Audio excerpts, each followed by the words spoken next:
Hello friends, कैसे आप सब। आई होप आप सब अच्छे होंगे। तो आज की इस वीडियो में हम क्या स्टार्ट करने वाले हैं, हम 11वीं क्लास की एनसीईआरटी पॉलिटी की, ठीक है, राजनीतिक विज्ञान की स्टार्ट करने वाले हैं। काफ़ी सारे मुझ पे कमेंट आ रहे थे कि मैम 11वीं क्लास की जो है स्टार्ट करवाइए। चलिए ठीक है, मैं 11वीं क्लास से स्टार्ट करवा रही हूँ एनसीईआरटी। तो हमारा जो एनसीईआरटी का फर्स्ट चैप्टर है वो कौन सा है, राजनीतिक सिद्धांत एक परिचय, ठीक है। तो आपको क्या करना है, सबसे पहले आपको 11वीं क्लास की बुक लेनी है, उस चैप्टर को 2 या 3 बार आपको बुक से रीड करना है, हाईलाइट करना है जहाँ भी आपको इंपॉर्टेंट लगता है, एंड उसके बाद आपको मेरी वीडियो देखनी है, ठीक है। वीडियो देख कर समझनी है, उसके बाद आपको नोट्स बनाते चलने हैं। तो चलिए स्टार्ट करते हैं। और जो भी स्टूडेंट यूपीएससी यूपीपीसीएस की प्रिपरेशन कर रहे हैं उनके तो 11th-12th की एनसीईआरटी काफ़ी ज़्यादा इंपॉर्टेंट रहती है, ठीक है, क्योंकि मेंस के लिए आपको यहीं से कंटेंट जो है लिखने को मिलता है। तो चलिए स्टार्ट करते हैं। सबसे पहले हम देखते हैं राजनीतिक सिद्धांत, पॉलिटिकल थ्योरी किसको कहते हैं। तो कुछ प्रश्नों का विश्लेषण करता है, क्या करता है, कुछ प्रश्नों का विश्लेषण कौन करता है, राजनीतिक सिद्धांत करते हैं। वो प्रश्न जो है वो क्वेश्चंस कौन कौन से होते हैं जिसको ये एनालिसिस करता है। वो होते हैं कि समाज कैसे संगठित होगा, हमें सरकार की ज़रूरत है तो क्यों है, सरकार का सर्वश्रेष्ठ जो सबसे अच्छा मतलब कि सर्वश्रेष्ठ रूप है वो कौन सा है, क्या कानून हमारी आज़ादी को सीमित करता है, ये सब क्या, ये सब वो क्वेश्चन है जो एनालिसिस करता है राजनीतिक सिद्धांत, पॉलिटिकल थ्योरीज, ठीक है। अब पॉलिटिकल थ्योरी जो मैंने दिया आपको अभी, ये राजनीतिक सिद्धांत, इसका उद्देश्य होता क्या है, तो नागरिकों को राजनीतिक प्रश्न के बारे में तर्कसंगत रूप से सोचने में मदद करता है। मतलब जो है पॉलिटिकल थ्योरी है ये हमें क्या बताता है कि हम राजनीतिक प्रश्न के बारे में सोचें, ठीक है। सबसे पहले बात करते हैं अब राजनीति होती क्या है। तो इसके कई पहलू हो सकते हैं, ठीक है। जैसे विरोधी पहलू की बात करते हैं तो जैसे झूठे वादे, ठीक है, जो पॉलिटिक्स में होते ही है, दाव पेच आती है, अपनी आवश्यकता और महत्वाकांक्षा, घोटाला, अपना स्वार्थ सिद्ध करने, ये सब होते हैं। राजनेता कहता है सेवा करने का काम, लोगों के हितों को ध्यान में रखना, ये सब राजनेता कहता है, लेकिन वो कैसे करता है, नहीं करता। Kind of service, kind of social service, ठीक है। तो राजनीति के कई पहलू हो सकते हैं। जरूरी नहीं कि राजनीति अच्छी हो या राजनीति बुरी हो, जरूरी नहीं होता ये। क्या राजनीति सरकार के क्रियाकलापों तक सीमित है, क्या वो जो राजनीति सरकार जो एक्टिविटीज़ करती है वहाँ तक ये लिमिट होती है, सीमित वहीं तक होती है, नहीं, ऐसा नहीं होता। ये प्रभावित करती है किसको, आम नागरिक के जीवन को प्रभावित करती है। अच्छी शिक्षा नीति है, ठीक है, तो उसमें गुणवत्ता और उससे क्या मिलते हैं, रोजगार भी मिलता है अगर वो अच्छी होती है। इसका पॉजिटिव पहलू भी है, नेगेटिव पहलू भी है इसका। राजनीतिक सरकार का क्या है, सांप्रदायिक और जाति दंगे भी होते हैं, तो उसका पॉजिटिव इफेक्ट भी पड़ता है राजनीति का, और नेगेटिव भी। नीतियाँ जिनसे नागरिक असहमत हो, भ्रष्टाचार इंक्रीज होता है, ठीक है, तो क्या होता है, आंदोलन बढ़ता है, लोकपाल जहाँ पे बिल लेके आता है।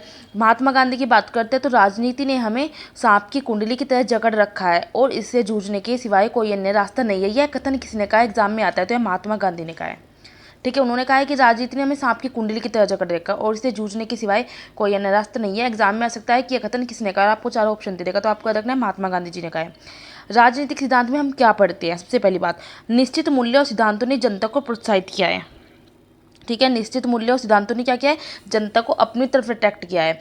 सामाजिक जीवन पढ़ते हैं, सरकार पढ़ते हैं और संविधान, इन सब ने अकाल ग्रहण किया किस चीज़ का, स्वतंत्रता है, इसमें समानता है, लोकतंत्र है, धर्मनिरपेक्ष है, न्यायिक पुनर्वलोकन है, ये सब है। रूसो क्या कहता है कि स्वतंत्रता जो है वो मानव मात्र का मौलिक अधिकार, एक फंडामेंटल राइट कहता है रूसो। कार्ल मार्क्स क्या कहता है, ये कथन आपको याद रखने, क्योंकि एग्जाम में यहीं से जो है प्री में भी क्वेश्चन आ सकते हैं, और जब आप मेन सीखोगे ना थोड़ी बहुत, आप यहाँ से ये कोट ले सकते हो।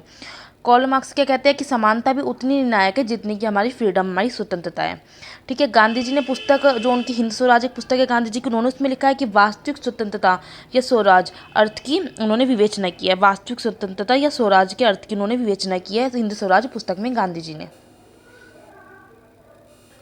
आगे आ जाता है भीमराव अंबेडकर जी, इन्हें अनुसूचित जाति जो है उनको अल्पसंख्यक माना जाना चाहिए। तो मतलब इन्होंने कहा है कि जो अनुसूचित जातियाँ होती है ना उनको अल्पसंख्यक कहा जाना चाहिए। सुकरात जो है उनका शिष्य जो है प्लेटो, उनकी एक पुस्तक है द रिपब्लिक, ठीक है। द रिपब्लिक में यह है कि न्याय क्या है, उसमें यह है कि यह पुस्तक जो है सुकरात और जो सेफलस है उनके बीच जो बातचीत होती है, संवाद होती है, उनसे शुरू होती है पुस्तक। तो इसमें कहा गया है न्याय क्या है, इस पुस्तक में यह बताया गया है। राजनीतिक सिद्धांत की जड़ और उसके उद्देश्य क्या है, ठीक है। नागरिकों के जो राजनीतिक प्रश्नों के बारे में तर्कसंगत ढंग से सोचने का प्रशिक्षण देना इसका उद्देश्य होता है। और इस मनुष्य के 2 गुण बताए गए हैं, कौन कौन से, एक तो विवेकशीलता और एक भाषा। ये दोनों जो है वो समाज का निर्माण करती है, सरकार का निर्माण करती है, प्रश्न करती है, आलोचना करती है, विवेकशीलता और भाषा ही। अब आता है कि राजनीति है क्या, तो सरकार कैसे बनती है, सरकार कैसे कार्य करती है, सरकार के कार्य कैसे हमें इफेक्टेड करते हैं, सरकार की नीतियों से सहमत है हम या नहीं है, असहमति, ये सब क्या होती है, पॉलिटिक्स होती है, और इसमें सब चीज़ देखा जाता है। राजनीतिक सिद्धांतों को व्यवहार में उतारना स्वतंत्रता, समानता, नागरिकता, इन सब की परिभाषा जो है मनुष्य के साथ संबंधों से है। राजनीतिक सिद्धांत क्यों पढ़ना चाहिए? छात्र के रूप में राजनेता, नौकरशाह या राजनीतिक विज्ञान के अध्यापक के रूप में पेशा चुन सकते हैं, क्योंकि मताधिकार के उपयोग हेतु तर्कशीलता, मतदाता के लिए शिक्षित और जो सचेत नागरिक जनाभिमुख राजनेता के लिए हमें राजनीतिक सिद्धांत पढ़ना चाहिए। राजनेता बनने के लिए राजनीति चीज़ों के बारे में अपने विचार और भावनाओं का परीक्षण के लिए विचारों को परिष्कृत कर सार्वजनिक हित में तर्क वितर्क कर सके, इसीलिए ये जो है राजनीतिक सिद्धांत को पढ़ना चाहिए। तो यहाँ पे हो जाते हैं ये फर्स्ट चैप्टर के नोट्स कंप्लीट। इसमें आपने क्या जाना है कि राजनीति होती क्या है, ठीक है, और काफ़ी सारे आपने जो है कथन पढ़े हैं कि किसने क्या कहा है। तो आपको क्या करना है, वीडियो को पूरा देखना है। वीडियो को पूरा देखने के बाद आपको नोट्स बनाने हैं, नोट्स को रिवाइज करना है। मैं आपको स्टार्टिंग से दिखा रही हूँ, ठीक है।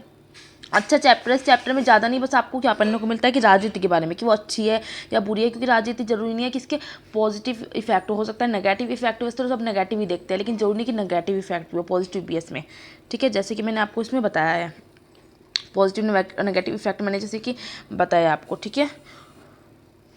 तो वीडियो अच्छी लगती है तो आपको लाइक करना है, शेयर और कमेंट्स करके मुझे बताना है। तो मैं आपको अब डेली 11वीं क्लास की जो है एनसीईआरटी हर सब्जेक्ट की करवाया करूँगी, बट आपको क्या करना है, वीडियो ज़्यादा से ज़्यादा शेयर करनी है। नेक्स्ट वीडियो में मैं आपके लिए नेक्स्ट चैप्टर लेके आऊँगी।